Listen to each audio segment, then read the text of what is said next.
না বাড়িও ভাঙে যাবো, গাড়িটা জীবন গেল আর কি।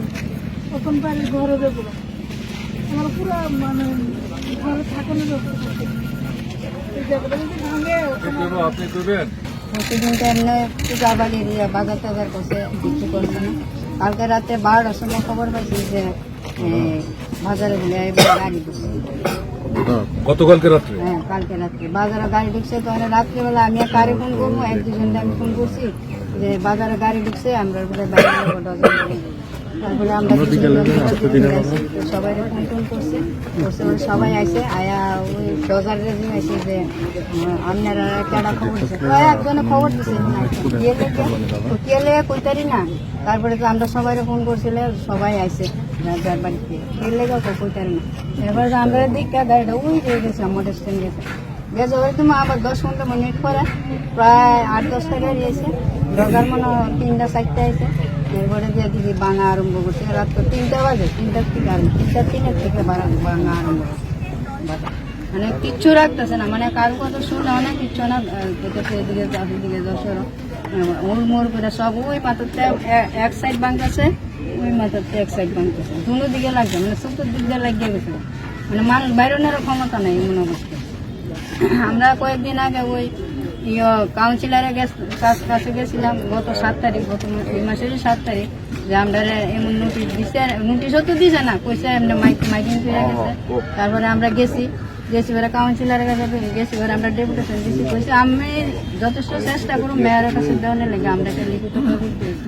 ওই আমরা যে প্রতিনিধি 4 জন গেছি, আমরা তো কিছু জানাইছেন, আমরা ফোন নাম্বার রাখছি, নাম রাখছি, কিছুই করছে না। না কইয়া আবার পরশুদিন থেকে আরম্ভ করছে এই অবস্থা।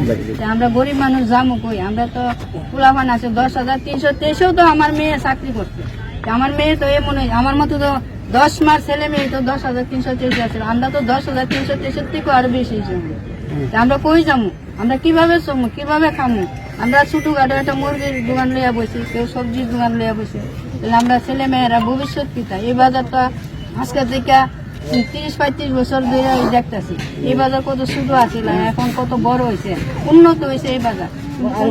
দেখছি না এভাবে ভাঙতে বা মানুষের উচ্ছেদ করতে, আজকে আমরা বিভ্রান্ত হয়েছি, উচ্ছেদ হয়েছি।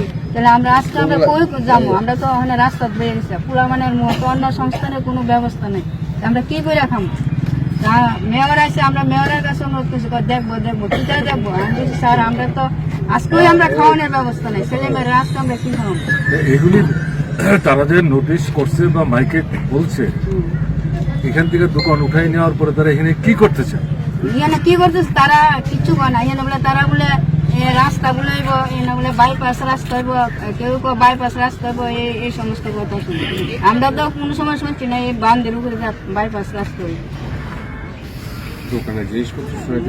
সরাই তো কই মারছে, সব বাঙ্গালেছে সরা মুখের থেকে। আমরা রাত্রে 12টার সময় খবর পাইছি, আমরা তো 10টা পর্যন্ত মুরগির ব্যবসায়ী করছি।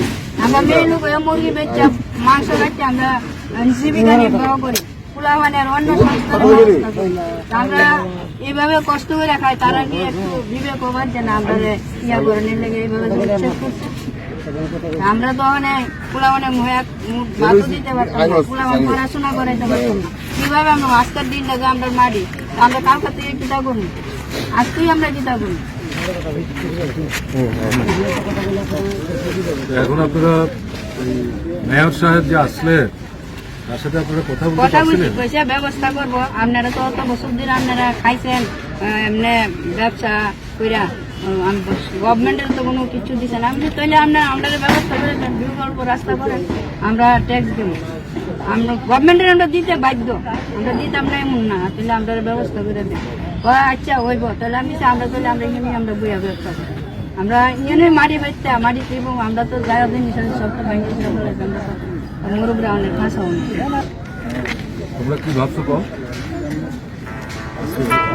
আমরা তো এই ব্যবসায়ীদের স্বার্থে আজকে সিদ্ধান্ত করছি পৌর নিগমে যাবো। আমরা সবাই নিয়ে পৌর নিগমে আমরা বিক্ষোভ কর্মসূচি আহ্বান করছি বিকাল 4টায়। আমরা অনুরোধ করুন ব্যবসায়ীরাও যাতে সামিল হয়, তার মধ্যে তারাও যাতে আমাদের সঙ্গে আওয়াজ তুললে যে এই অন্যায্য কাজ। আমাদের দাবি হচ্ছে বিকল্প ব্যবস্থা ছাড়া এই গরিব মানুষের পেটে লাথি মারা, এটা তো আমরা মানতে পারি না। তো আমরা আজকে জরুরি ভিত্তিতেই পৌরসভার হেডকোয়ার্টারের সামনে বিক্ষোভে যাব বিকেলবেলা 4টা। স্যার আপনি কি বলবেন?